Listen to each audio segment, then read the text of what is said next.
Alhamdulillahi wassalatu wassalamu ala asyrafil anbiya'i wal mursalin ala nabina Muhammadin sallallahu alaihi wa ala alihi wa sahbihi wasallam. Ashhadu an la ilaha illallah wahdahu la syarika lah wa ashhadu anna Muhammad abduhu wa rasuluhu la nabiyya ba'd. Qala Allah ta'ala fi kitabihil karim, ya ayyuhalladzina amanu taqullaha haqqa tuqatih fala tamutunna illa wa antum muslimun. Wa qala Allah subhanahu wa ta'ala, ya ayyuhalladzina amanu taqullaha wa qulu qawlan sadida yuslih lakum a'malakum wa yaghfir lakum dhunubakum wa may yuti'illaha wa rasulahu faqad faza fawzan 'azima. Alhamdulillah, segala puja dan puji syukur kita panjatkan hanya kepada Allah Subhanahu wa ta'ala Rabbul Alamin, serta salawat dan salam selalu kita curahkan kepada baginda Nabi kita Muhammadin sallallahu alaihi wa ala alihi wa sahbihi wasallam. Alhamdulillah, para hadirin jamaah salat zuhur, bapak-bapak yang dimuliakan dan dirahmati Allah Subhanahu wa ta'ala, Allah pertemukan kita pada hari ini di waktu zuhur ini, salat zuhur berjamaah di tengah kesibukan kita. Allah berikan kita kesehatan dan kesempatan dalam kesibukan kerjaan kita tetap waktu kepada Allah Subhanahu wa ta'ala menjadi sebuah prioritas. Mudah-mudahan berkumpulnya kita di masjid ini di tengah kesibukan kita ini merupakan ijabatud doa. Allah kabulkan doa kita yang selalu berdoa, Rabbana atina fid dunya hasanah wa fil akhirati hasanah wa qina azabannar.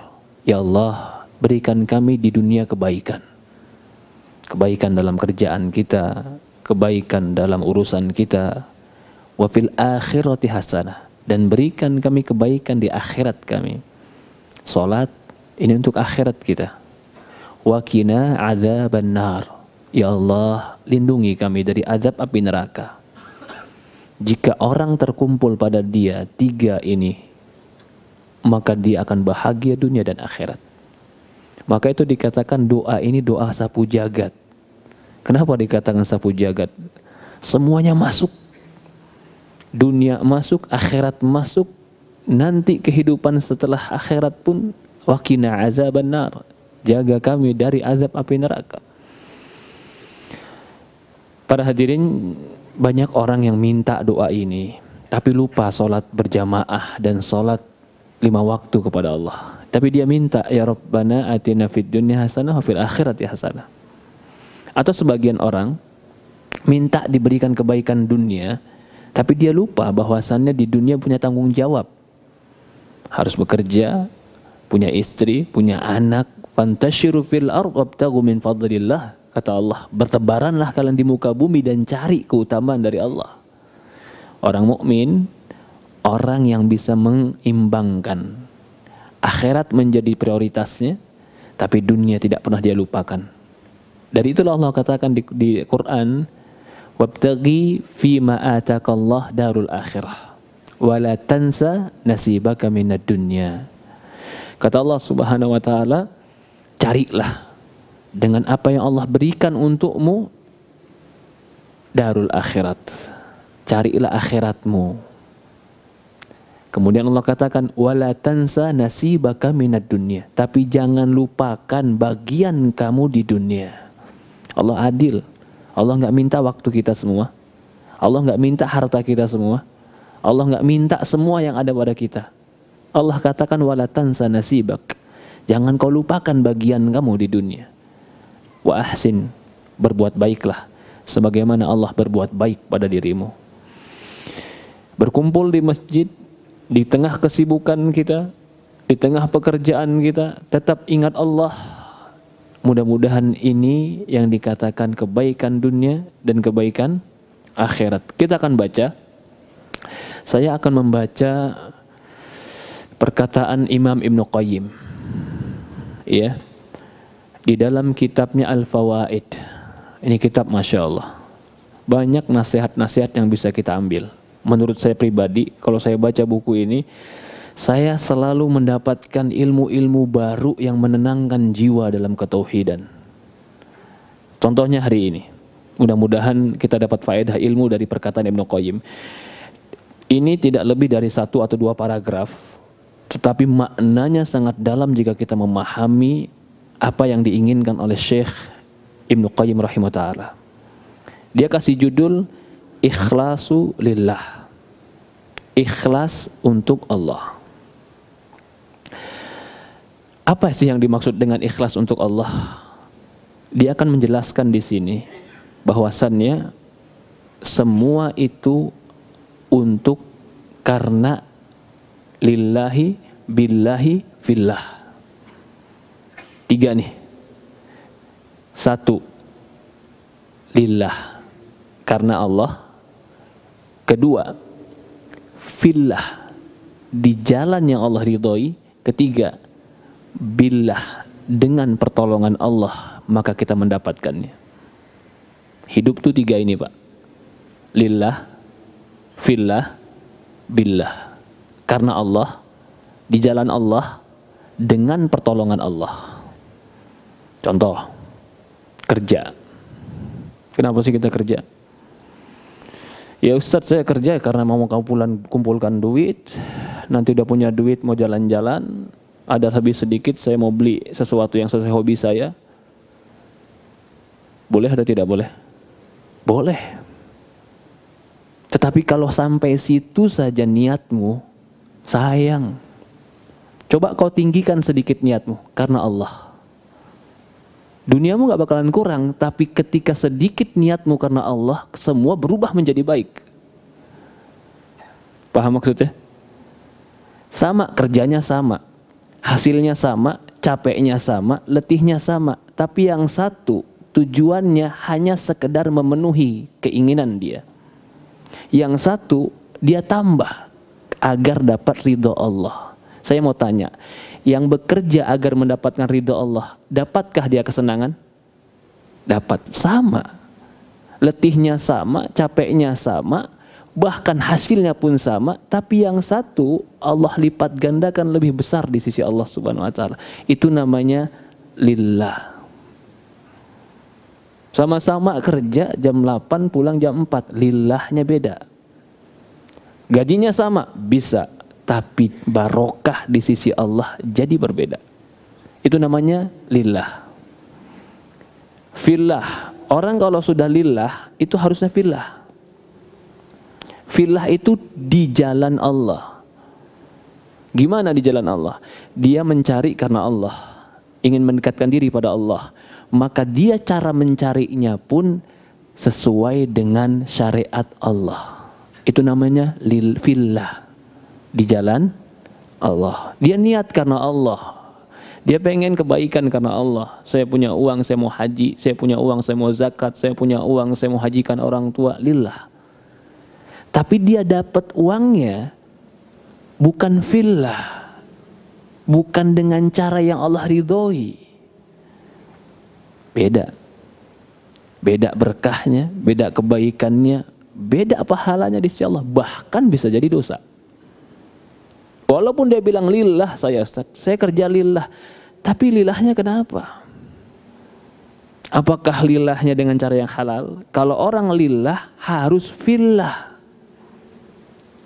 Kalau dia cari ridho Allah harus di jalan Allah. Kalau dia bilang saya karena Allah, tapi dia bertentangan dengan keinginan Allah, bahkan mungkin dia menentang apa yang Allah haramkan, bagaimana bisa kamu dikatakan lillah karena Allah sementara kamu berbenturan dengan keinginan Allah? Lillahi, fillahi, billah. Yang ketiga, billah, dengan pertolongan Allah. Kadang-kadang kita mau di jalan Allah ini berat. Kadang-kadang kita meneruskan keinginan kita karena Allah itu ada gangguan. Riya, sum'ah, nafsu, syahwat, godaan banyak. Billah, minta tolong sama Allah agar kita mampu. Ini ikhlas nih. Ikhlas tuh ini caranya. Karena Allah, di jalan Allah, minta pertolongan kepada Allah. Ini terangkum dalam iyyaka na'budu wa iyyaka nasta'in. Ihdinas siratal mustaqim siratal ladzina an'amta 'alaihim. Hanya kepadamu kami beribadah, lillah. Ya tidak? Iyyaka na'budu berarti hanya kepadamu kami tujuan hidup, lillah. Wa iyyaka nasta'in, kepadamu kami minta tolong, billah. Ihdinas siratal mustaqim, tunjukkan kami jalan yang benar, fillah. Di jalan Allah. Jadi ada 3. Lillahi, fillahi, billahi.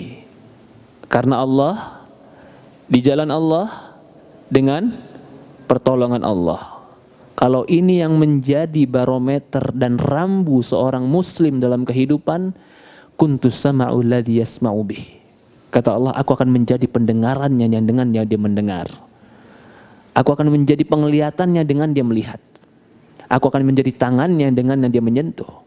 Aku akan menjadi kakinya yang dengannya dia melangkah. Kalau dia minta sama aku akan kabulkan. Kalau dia minta perlindungan padaku, aku akan lindungi dia. Ini makna hadis tersebut. Orang yang menjadikan Allah prioritas dan tujuan hidupnya, Allah lindungi dia. Allah jaga dia. Allah mudahkan dia. Allah tolong dia. Kita masuk kepada perkataan Ibnu Qayyim. Ya Rabb, itu ilmu ikhlas, Pak. Itu dipakai di semua lini kehidupan. Tadi, lillahi, fillahi, billahi. Contoh, kerja tadi kita contohkan. Pernikahan. Kenapa kamu nikah sama dia? Lillah, Ustaz. Karena Allah. Padahal juga ada cinta, ada nafsu, ada syahwat. Boleh tidak? Boleh. Tapi yang tertinggi, Allah. Terbukti dengan apa? Oh, dia melakukannya, ada akad, ada wali, ada saksi. Fillah, jalan Allah. Billah, dengan pertolongan Allah. Dia jaga rumah tangganya dengan syariat Islam. Billah namanya. Kalau dia bilang saya nikah lillah Ustaz, karena Allah Ustaz. Tapi nikah nggak pakai wali, sepakat sebulan cerai, lalu dikasih uangnya juga sepakat. Nih maharnya 5 juta buat seminggu. Dia bilang saya lillah Ustaz, saya nikah sama dia lillah. Bukan, kamu bukan karena Allah, karena syahwat. Kenapa? Cara kamu tidak sesuai dengan yang Allah inginkan. Walaupun kamu katakan lillah 10 kali, 1000 kali. Tapi perbuatan kamu menunjukkan tidak fillah. Itu tanda bahwasannya bukan karena Allah. Semua kehidupan bisa ditanyakan dalam diri kita 3 ini. Lillahi, fillahi, billah. Contoh lain. Berpakaian saya karena Allah Ustaz. Sederhana. Berpakaian ibadah atau adat? Adat. Sederhana tidak? Kenapa kamu berpakaian? Saya berpakaian udah kelihatan gagah, bersih, rapih, menunjukkan diri. Boleh tidak? Boleh, karena itu bukan ibadah. Tapi kalau kau naikkan niatmu karena Allah, kau pahala. Kemudian akan kau tanyakan, pakaian saya sesuai tidak yang Allah ridhoi? Ya, kalau perempuan lebih lagi. Kalau kita laki-laki pakaian, Masya Allah, Allah lapangkan untuk kita, yang penting tutup aurat. Kalau perempuan, lillah katanya, saya berpakaian karena Allah. Tapi ternyata buka aurat. Kamu lillah atau tidak? Kalau kamu lillah karena Allah, tutup auratmu. Oh enggak Ustaz, kalau saya tutup aurat nanti kan teman-teman ngejauh, teman-teman begini, kerjaan begini, relasi kurang begini. Kalau begitu kamu pakai karena Allah atau karena manusia? Lillahi, fillahi, billah. Semua hidup kita tanya 3 ini. Kalau cuma bilang karena Allah, tapi ketika ditimbang di syariat Allah nggak sesuai, berarti bukan lillah. Fillah tidak, di jalan Allah tidak, sesuai keinginan Allah tidak. Kenapa itu semua harus karena Allah? Ini kita bahas. Itu namanya ikhlas. Kenapa semua ini harus karena Allah? Karena Allah berfirman pada surat Al-Hijr ayat 21. Wa im min syai'in illa indana khazainuh.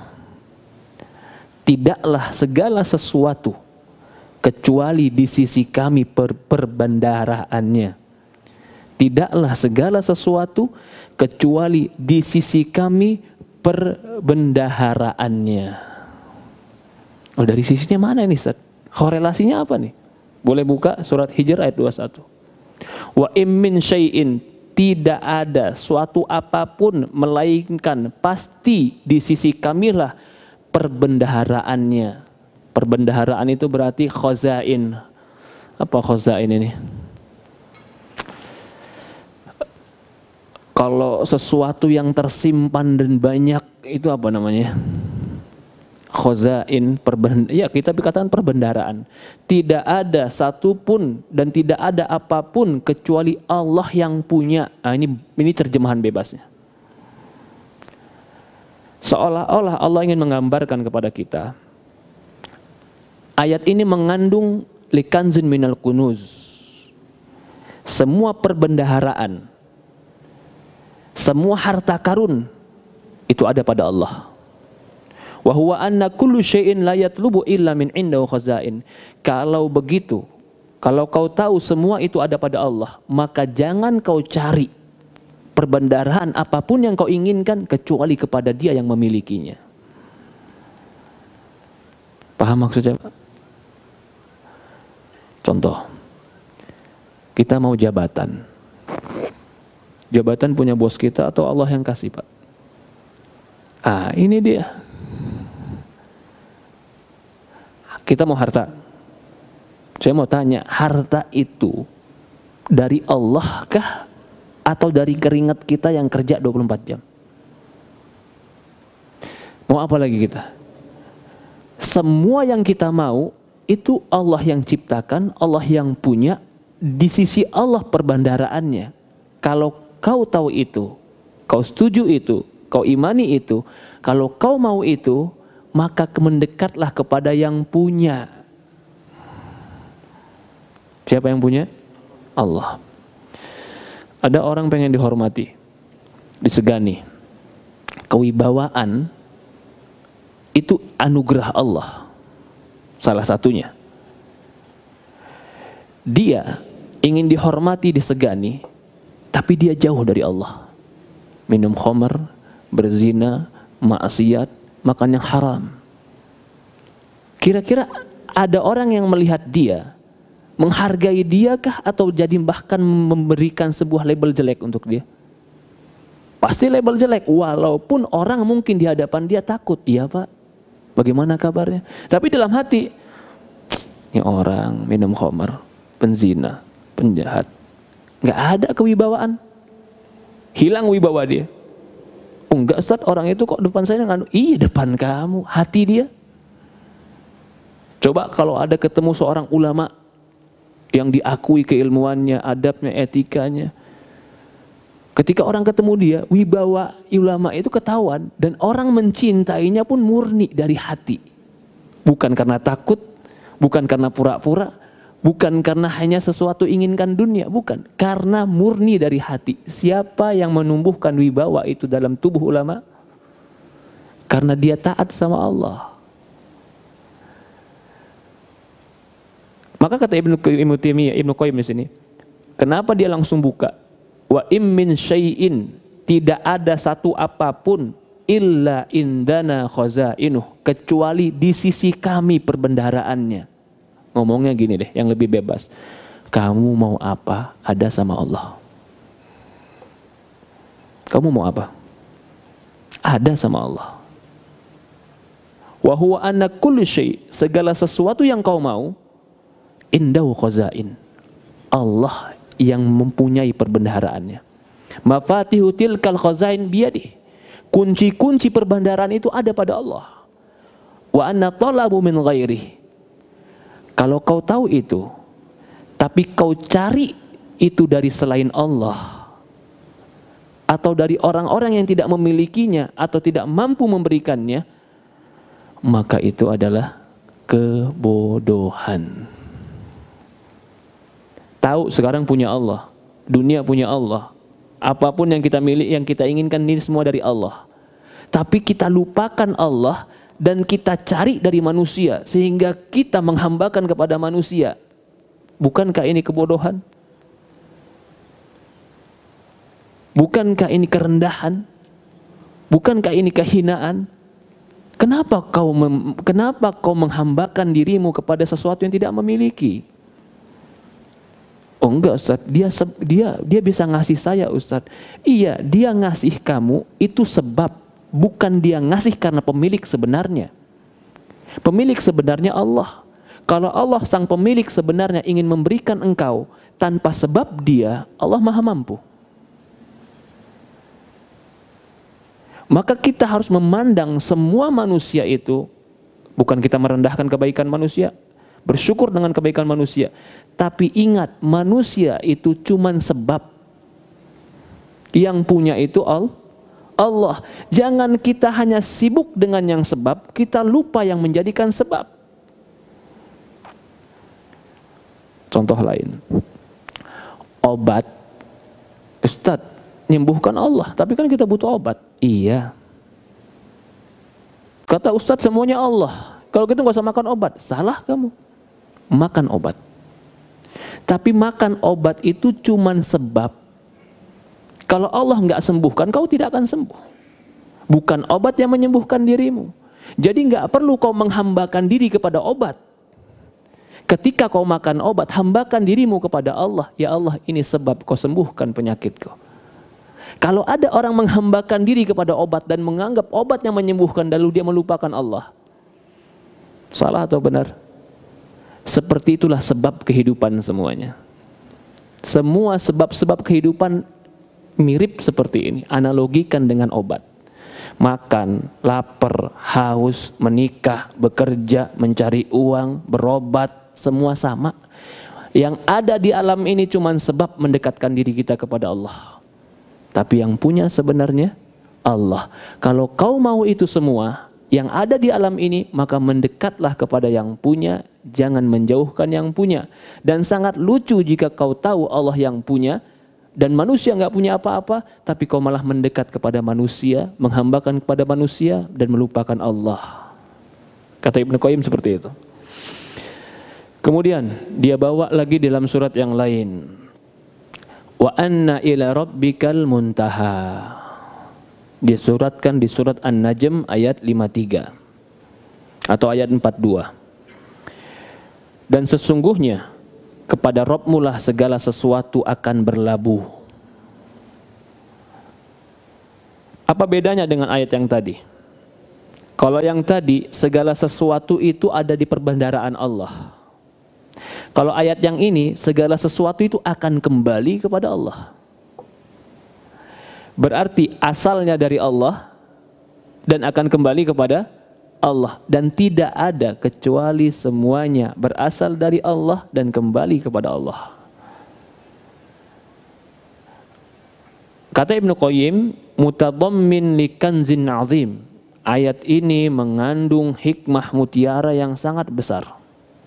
Wahuwa, yaitu anna kullu muradin, segala keinginan, illam yurad li ajlih wa yatasil bih fahuwa mutmahal munqati. Semua keinginan dan cita-cita jika tidak diinginkan karena Allah dan tidak berkaitan dengan Allah, kecuali pasti dia akan terputus dan dia pasti akan sengsara. Karena semua keinginan kembalinya kepada Allah. Apapun yang kita inginkan milik Allah. Lalu kalau kita menginginkan sesuatu dan bukan karena Allah, ya pasti terputus. Karena sesuatu yang lain tidak akan pernah bisa memberikan kepada kita.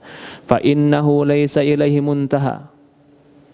Karena tidak ada yang kembali kecuali kepada Allah lah semua berlabuh. Wa laisa muntaha illa ilal ladzi intahat ilail umuru kulluh.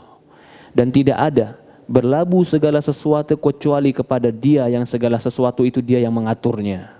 Fantahat ila khalqih wa masyiatih wa hikmatih wa ilmih. Segala sesuatu itu berlabuh terjadi karena penciptaan Allah, karena kehendak Allah, karena hikmah Allah, karena ilmu Allah. Wa huwa ghayatu kulli matlub. Maka Allah lah menjadi puncak keinginan kita dalam segalanya. Perhatikan nih, kata dia, karena segala sesuatu itu akan terjadi berlabuh karena adanya Allah yang menciptakan, karena Allah menghendaki, karena ada hikmah Allah, karena ada ilmu Allah. Kalau Allah sudah kehendaki, dia terjadi. Kalau Allah sudah ciptakan, dia terjadi. Dan terjadi sesuai hikmah dan ilmu Allah. Maka apapun yang kau inginkan agar bisa terjadi, maka mintalah kepada Dia yang menciptakan, yang menjadikan, yang mengetahui segala semuanya. Kata dia lagi, fantahat ilai masyakhal fahuwa ghayatun kullu matlub. Kalau begitu kau pahami, Allah lah puncak dari segala keinginanmu. Kalau begitu kau pahami, Allah lah tempat berlabuh segala impianmu. Kalau begitu kau pahami, Allah lah yang akan memberikan segala yang engkau inginkan. Karena tidak ada selain Allah yang pasti bisa memberikan kecuali Dia. Apapun yang kau inginkan ada pada Allah. Apapun yang kau cita-citakan, Allah yang memberikan. Apapun yang menjadi harapanmu, Allah yang menciptakan. Maka Allah lah yang menjadi cita-cita tertinggimu. Masya Allah, Pak. Kalau orang menjadi prinsip hidupnya ini, dia ngerti prinsip hidup ini, dia mulia. Dia berani. Dia nggak akan pernah takut. Dia nggak akan pernah rendah. Kecuali hanya kepada Allah yang menciptakan dirinya. Dia nggak akan pernah gentar. Dia nggak akan pernah risau. Dia nggak akan pernah takut. Dia nggak akan pernah gelisah. Karena dia menyandarkan segala bentuk keinginannya kepada yang dia percayai menciptakan dan mengatur segalanya. Kenapa kegelisahan itu terjadi? Salah satunya ketika kita khawatir sesuatu itu tidak terjadi di masa depan. Kekhawatiran ini mengakhirkan kegelisahan. Kenapa khawatir itu terjadi?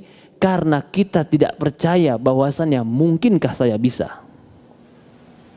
Paham maksud saya? Ketika dia tidak percaya bahwasannya kemungkinan ini bisa atau tidak, akhirnya terjadilah kecemasan. Contoh, ketika ada orang buka toko, kita contoh yang sederhana, buka toko, dia modalkan tokonya, hampir semua tabungannya buka toko. Dia lupa sama Allah, dia bikin strategi, dia bikin toko yang baik, dia bikin cara-cara yang baik. Tetap suatu hari dalam diri dia ada keraguan, kebimbangan. Jangan-jangan duit saya habis ke toko ini, ini usaha nggak jalan. Usaha nggak jalan, tabungan habis semua. Keluar kecemasan, kebimbangan. Iya tidak? Manusiawi tidak? Manusiawi. Karena dia menyandarkan kepada dirinya dan tokonya. Tapi ketika dia menyandarkan kepada Allah, Allah itu puncak dari tujuan saya. Allah itu yang memberikan cita-cita saya. Allah itu yang mengabulkan harapan saya. Saya membuka ini cuma sebab. Allah Subhanahu wa Ta'ala, saya yakin akan memberikan kebaikan kepada saya selama saya mendekatkan diri padanya dan tidak bermaksiat kepadanya. Tu'maninatul nafs, jiwanya tenang. Kenapa tenang? Karena dia menyandarkan kepada yang dia yakini bisa memberikan segalanya. Semakin dia yakin Allah berikan dia, semakin tenang dia. Tapi semakin dia ragu Allah berikan dia, semakin was-was dia. Jadi kewaswasan lahir karena keyakinan yang kurang. Dalam kasus ini. Tapi ketenangan lahir karena keyakinan yang kuat. Kenapa para nabi nggak pernah was-was dalam hidupnya? Karena dia yakin Allah tidak akan pernah melantarkan dia. Dia berdakwah di jalan agama Allah. Kenapa orang-orang soleh tidak pernah was-was dengan masa hidup yang depan? Tapi kenapa orang sekarang was-was dengan hidupnya 7 turunan ke depan? Pendidikan anaknya, kesehatan anaknya, keamanan keluarganya, was-was hidupnya. Belum lagi tambah informasi yang membuat dia terus was-was. Sehingga kewaswasan ini dimanfaatkan bagi mereka yang seolah-olah memberikan keamanan. Berikan kepada kami jamin keamanan buat kamu. Padahal dia sedang mempermainkan jiwamu. Menjamin kita. Apa kurang yakin dengan jaminan Allah dan lebih yakin dengan jaminan kertas yang diberikan manusia? Kalau kita lebih yakin dengan jaminan kertas yang diberikan manusia dan lupa dengan jaminan Allah, itu masalahnya adalah iman. Bukan masalah intelektual, kecerdasan, masalahnya iman. Allah yang menciptakan, yang memiliki, yang memelihara, lalu kita mendekat sama Dia. Kita fokuskan hidup kita untuk Dia. Lillahi fillahi billah. Apa mungkin Dia menelantarkan kita dan menghinakan kita? Tidak akan pernah mungkin. Maka kunci hidup seorang mukmin itu adalah mesra dengan Allah. Dalam ibadahnya, dalam syariatnya, dalam kesehariannya, dekat dengan Allah. Allah berikan dia ketenangan. Allah berikan dia jiwa yang kuat. Allah berikan dia keyakinan. Kalau seandainya terjadi sesuatu yang tidak dia inginkan atau tidak sesuai dengan yang dia inginkan, dia punya modal lain. Modal ilmu. Bahwasannya Allah menginginkan kebaikan untukku, tapi aku tidak tahu di mana kebaikan itu berada. Dipahami? Allah ketika, ini contoh lagi. Ustadz, katanya semuanya muntaha kepada Allah, berlabuh kepada Allah, keinginan kita kembali kepada Allah. Saya menginginkan A, Ustadz. Saya menginginkan A, saya berharap kepada Allah, saya bergantung kepada Allah, tapi Allah berikan saya B. Berarti kan tidak sesuai keinginan saya, Ustadz. Kamu ketika menginginkan A, apa yang kau inginkan? Pada hakikat yang kau inginkan adalah kebaikan dan kesejahteraan untukmu. Kau anggap A itu memberikan kebaikan, tapi Allah tahu A itu tidak memberikan kebaikan padamu, B yang memberikan kebaikan padamu, sehingga Allah palingkan dari dirimu yang A, Allah berikan yang B. Walaupun di matamu seolah-olah keinginanmu tidak tercapai, tapi hikmah Allah mengatakan itulah kebaikan buat dirimu. Dia punya ilmu husnudzon billah, selalu baik sangka sama Allah. Itu sampai jam berapa? Jam 1. Sekarang jam masih lagi. Kita lanjut. Allah tujuan, Allah pemberi, Allah yang memiliki perbendaharaan segalanya. Maka kalau ada yang menjauh dari Allah tapi dia minta apa yang Allah ciptakan, itu adalah kesalahan. Kalau ada yang ingin ciptaan Allah, ingin makhluk Allah, ingin yang Allah atur, tapi dia melupakan yang mengatur, dia salah. Kalau kau ingin diatur baik, maka mendekatlah kepada yang mengatur. Kalau kau ingin ditakdirkan dengan takdir yang baik, maka mendekatlah kepada yang mentakdirkan. Manusia, kadang-kadang saya manusia selesai ini. Ada orang memberikan penilaian, mungkin dulu kuliah atau kerja. Ini orang ini tugasnya menilai kita. Nilai dari dia akan menjadi rekomendasi kita ini baik atau jelek. Nilai rekomendasi dia akan menjadi rekomendasi kita naik pangkat atau jelek. Akhir orang tadi mendekati orang ini yang memberi menjadi penilai. Supaya apa? Dapat nilai bagus. Akhirnya dia mendapatkan hasil yang bagus. Salahkah cara berpikir seperti ini? Sebenarnya benar. Tapi salah ketika dia tahu Allah yang memberikan takdir. Allah yang menentukan, Allah yang memberikan semua masyiah kehendak Allah. Dia tahu semua terjadi, tidak ada titik yang terjadi di muka bumi ini dengan kehendak Allah. Tapi dia lupa sama Allah, dia jauhkan Allah, bahkan dia maksiat sama Allah. Bagaimana bisa kamu mendapatkan kebaikan sementara pencipta kebaikan kau tinggalkan? Bagaimana kau mendapatkan kebahagiaan, ketentraman, kesejahteraan sementara pencipta kebaikan, ketentraman, kesejahteraan kau maksiati dia? Masuk akal itu? Maka orang yang mengatakan saya mau dugem Ustaz, mau minum Ustaz, kenapa? Stres. Kamu kira itu obat? Kamu kira itu menghiburmu? Menghiburmu ketika akalmu hilang. Kapan itu? Ketika mabuk. Begitu mabuknya hilang, tambah kepalanya ini pusing, ternyata ada di penjara. Di kantor juga jadi masalah, gara-gara dia sering dugem, masuk kantor telat. Itu cara mencari masalah, mengeluarkan masalah. Itu masalah tambah masalah. Enggak, Ustaz, ketika saya mabuk memang benar, nggak ada pikiran. Iya, karena akalmu hilang. Bukan nggak ada pikiran, kamu lari dari pikiranmu, akalmu hilang. Tapi ketika akalmu kembali lagi tuh masuk satu-satu, ting ting ting, akhirnya mabuk lagi. Biar hilang lagi akalnya.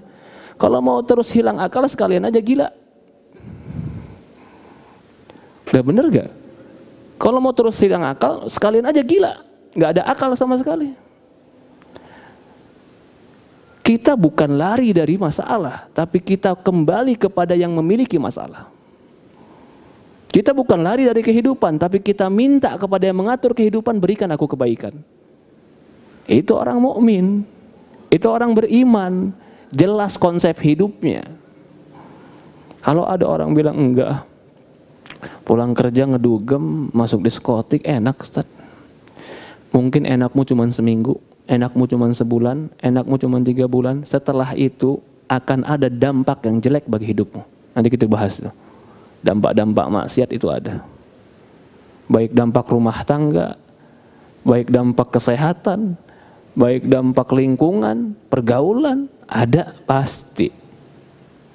Kata Syekh di sini, fa inna na'am walaysa fantahat ila khalqih, karena semua itu akan berlabuh kepada ciptaan Allah, kehendak Allah, hikmah Allah, ilmu Allah. Fahuwa ghayatun kullu matlub. Kalau begitu Allah lah puncak dari segala keinginan kita, karena semua yang kita inginkan ada pada Allah. Wa kullu mahbubin la yuhibbu li ajrih. Maka segala sesuatu yang kau cintai, jangan kau cintai kecuali karena Allah. Fa mahabbatu ina'un wa adzabun. Kalau kau mencintai sesuatu itu bukan karena Allah, maka cintamu kepada dia menjadi siksa bagi dirimu. Masya Allah nih Pak. Kalau kau mencintai sesuatu, dan sesuatu itu tidak karena Allah, dan tidak ada hubungan dengan Allah, cinta itu akan menyiksamu. Cinta menyiksa gak sih Pak? Hah? Cinta itu menyiksa. Kalau bukan karena Allah. Yang dicintai pergi, dia risau. Hah? Pucin ya. Ini lebih umum lagi kita. Yang dicintai nggak jawab, dia risau. Yang dicintai senyum pada orang lain, dia gelisah. Yang dicintai tidak menjawab cintanya, dia marah. Karena semua bukan karena Allah. Akhirnya cinta itu hanya menyiksa dirinya. Tapi kalau cintanya karena Allah, semua karena Allah, maka tidak akan ada yang pernah menyiksa dirinya. Saya mencintai kamu, saya mencintai ini, selama ini sesuai dengan Allah. Kalau ini tidak sesuai dengan Allah, hati saya terputus dari cinta pada dirimu. Udah ada batas, sehingga lepasnya dia, hilangnya dia, hati sudah siap. Karena segala sesuatu yang dicintai selain Allah pasti akan lenyap, pasti akan hilang, pasti akan rusak. Nggak ada segala sesuatu yang dicintai, apapun itu. Jangan kita berbicara cinta itu hanya sekedar 2 pasangan manusia. Cinta itu segala sesuatu yang kita inginkan dan kita korbankan hidup kita untuk itu, berarti kita mencintainya. Segala sesuatu yang kita inginkan dan kita korbankan hidup kita untuk itu, berarti kita mencintainya. Ada orang yang cintanya sepeda, Pak. Ada orang yang cintanya mobil, Pak. Kerja dia, bahkan sampai malam dia kerja, dia cari lembur supaya uangnya banyak. Begitu uangnya udah banyak lembur, dia beli mobil yang dia senengin, selesai. Ketika kerjanya lupa sholat, lupa halal, lupa haram, yang penting mobil yang dia mau dapat. Berarti semuanya dia kerahkan untuk yang dia cintai. Akan kecewa dia? Kecewa. Coba aja jalan di Jakarta, tiba-tiba mobilnya diserempet orang dikit aja. Itu orang udah digebukin habis sama dia. Digebukin habis sama dia. Ini mobil kesayangan aneh, ente nyerempet, habis.